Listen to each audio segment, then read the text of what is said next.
Hey everyone, Ryan with McFadden Sales here. And first off, Happy New Year. I hope you all had a great holiday season. Today we're in my home studio, and I wanted to take a quick moment to talk about a few tools from Shure that have really helped me in my creative process. Let's check it out.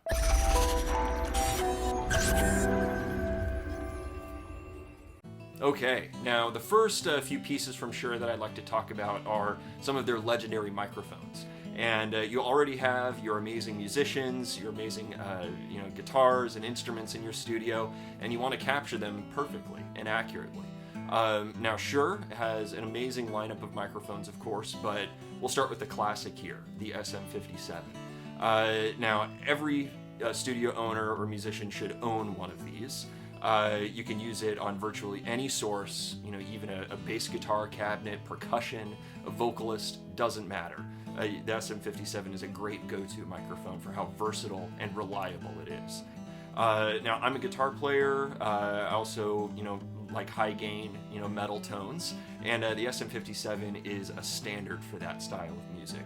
Now, it's not limited to metal, of course, or progressive rock or whatever you may be playing, but it's a versatile microphone in that you can use it on anything. Now, you can use it on even vocals, even though it's traditionally used for more instrument recording. You can absolutely use it for a vocalist. Now, the next microphone I want to talk about and I use in my studio is the Shure Beta 57A. Now, this is the beta version of the SM57, and there's a few different reasons why I like to use the Beta 57 in conjunction with an SM57. Shure's beta microphones use a neodymium magnet, and what that means is you do have a higher gain before feedback, and also from a tone perspective, that neodymium magnet gives you a much faster transient response. So when you're recording a snare drum, especially percussion, where you do want those sharp transients to come through and to be captured accurately, Beta, regardless of the flavor, is a great solution for that. Now, when I'm recording electric guitar, what I generally like to do is blend your Beta 57A and your SM57 together. Now, I found that when you do blend these microphones together, you put them right up on the speaker cabinet, and this is just one example, of course, and obviously experiment and go crazy, in your own music, in your own recordings. But when you do blend the Beta 57A and the SM57 together, you get a really nice full sound. So the Beta will give you a lot of top-end brightness and a lot of fullness in the low end, where your SM57 is going to give you that nice mid-range bite that electric guitar players really love. Great microphones. Again, there's links in the product or in the video description below, and definitely check them out on Shure's website for frequency response charts and that sort of a thing. All right, everyone. So we're here in my office, and I've got a Tone King Gremlin 1x12 here. And previously I talked about the SM57 and the Beta 57A, and especially for guitar players, these microphones just sound incredible when they're used in conjunction with each other. And just a quick, practical application here, I guess. Not really a sound example thing. Obviously, you want to experiment and figure this out for yourself. But generally, and this is something I learned a while ago, when you have a microphone, specifically the SM57 here, the closer you get to the center of the cone, the brighter the recorded guitar tone is going to be. So depending on how bright you want the tone, or if you want like a smoky dark tone, if you want that latter, the smoky dark tone, you want to move the microphone a little bit further away from the center of the cone. So that's just a general, kind of rule of thumb to go by. But what I like to do is, get the 57, on the inside here. And because the Beta is a little bit of a brighter microphone in general with that neodymium magnet, have that on the outside of the tone the cone, I guess, and closer to the outside rim.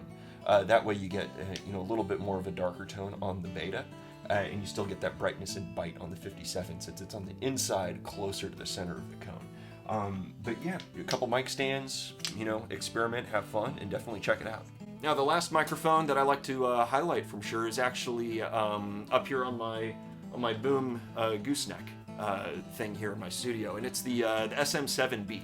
Now, the SM7b is a legendary microphone in its own right. There's literally a Wikipedia page on it with all the album credits and you can go absolutely crazy down the rabbit hole, looking at all the recordings that this microphone has been used on.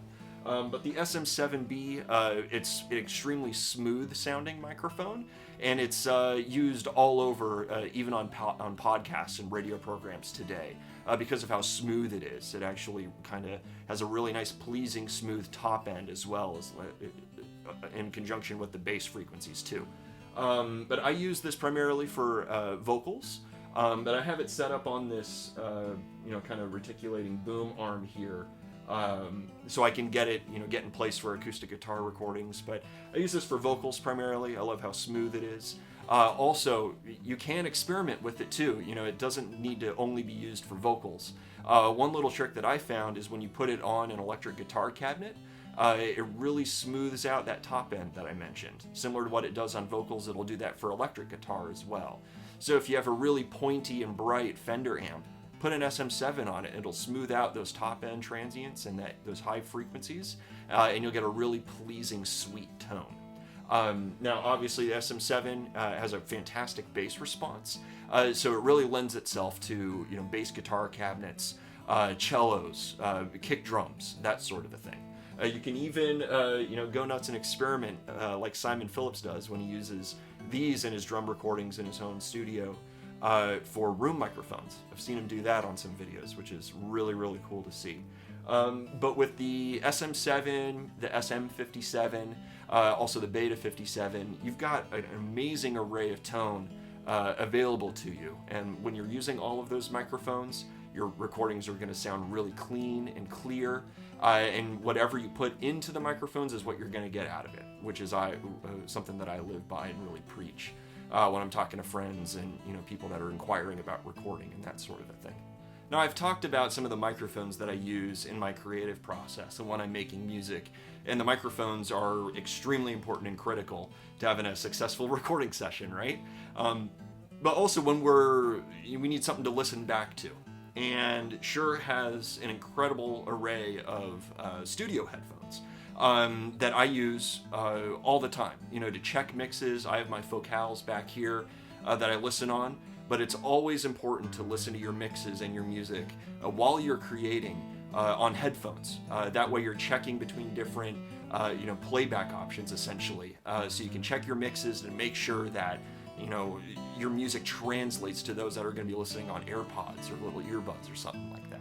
So Shure has tons of options, but the ones that I'm going to highlight today, one of them is the SRH 1540 headphones. Now, these are closed back headphones, meaning that there's a really nice seal on you when you slap them on, and that means you get a really full direct sound. Now, the main importance here is it prevents headphone bleed while you're recording. Now, it's important to have a closed back headphone for that reason. Generally, you want to use a closed back headphone while you're tracking and using live microphones. It's going to give you a really nice present sound, and it's going to be really full because no audio is leaking out. Nothing's going to be going into those microphones while you're recording. And when you have a really good headphone like the 1540s here, that seal is phenomenal. So you can really crank up the headphones if you're recording a rock singer or someone that really likes it loud when they're performing. But the SRH 1540s sound absolutely phenomenal. They're well priced too, and I've got links for those in the video description below. Now, I said the SRH 1540s were great for tracking, and because you want to use a closed back headphone for tracking to prevent that headphone bleed into the microphones. Now, when you're mixing or mastering your music, or just need a good set of headphones for critical listening applications, definitely check out the SRH 1840 headphones. Now, these are open back headphones, so they won't have that seal when they're over your ear like the 1540s will. And how I like to describe open back headphones, it's much more natural. The audio is able to get away and escape naturally, as it were. It's more akin to listening to a good set of stereo speakers. And Shure, similar to the SRH 1540s, Shure uses neodymium drivers in the 1540s and the 1840s. Now, because of this, you have very accurate transient response. So when you're doing critical listening, and you're EQing and tuning drums and mixing that sort of a thing where there's a lot of information going around, you want an extremely accurate headphone to do that for you. And the 1840s, I've been using them for years. They're fantastic. They sound great. They're really full. And they're not too expensive either. That's the great thing about Shure's headphones. They don't get up into the stratosphere, that some of the other headphones are. And there's nothing wrong with that. It's great, and all those headphones have great benefits to them.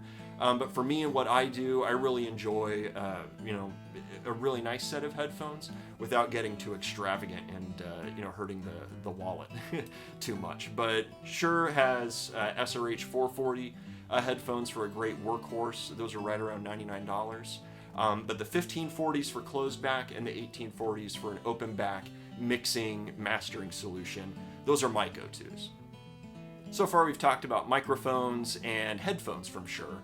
And in the recording studio situation, that's kind of the beginning and back end, right? We have microphones to capture, and we've got great headphones to monitor back on. Now, what if you're away from the studio and you want to get great audio on your music demos, your podcast, your content creation, that sort of a thing?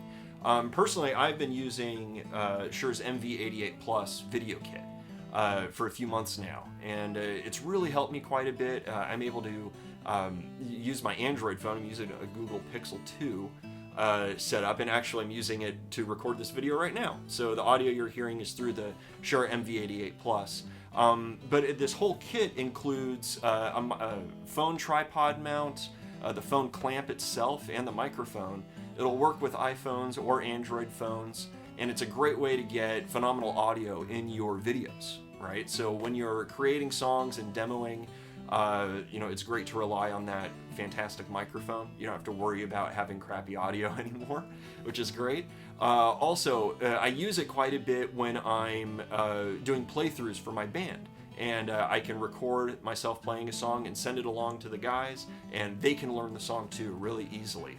And you're not relying on the internal microphone from your phone, which sometimes isn't the best, as we all know. But with the MV88 Plus, the SRH headphones, the Shure microphones that I mentioned earlier, that kind of rounds out the Shure ecosystem in my personal world. Now, like I said, I'm a guitar player. I also do vocals.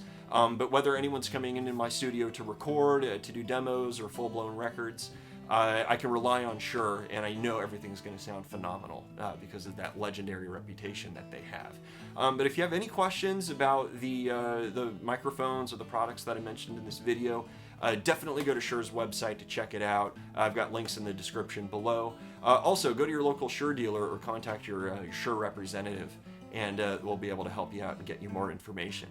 But thank you so much for your time, and we'll talk to you all soon. Make sure you connect with us on our website and through all our social media outlets. We will see you next time.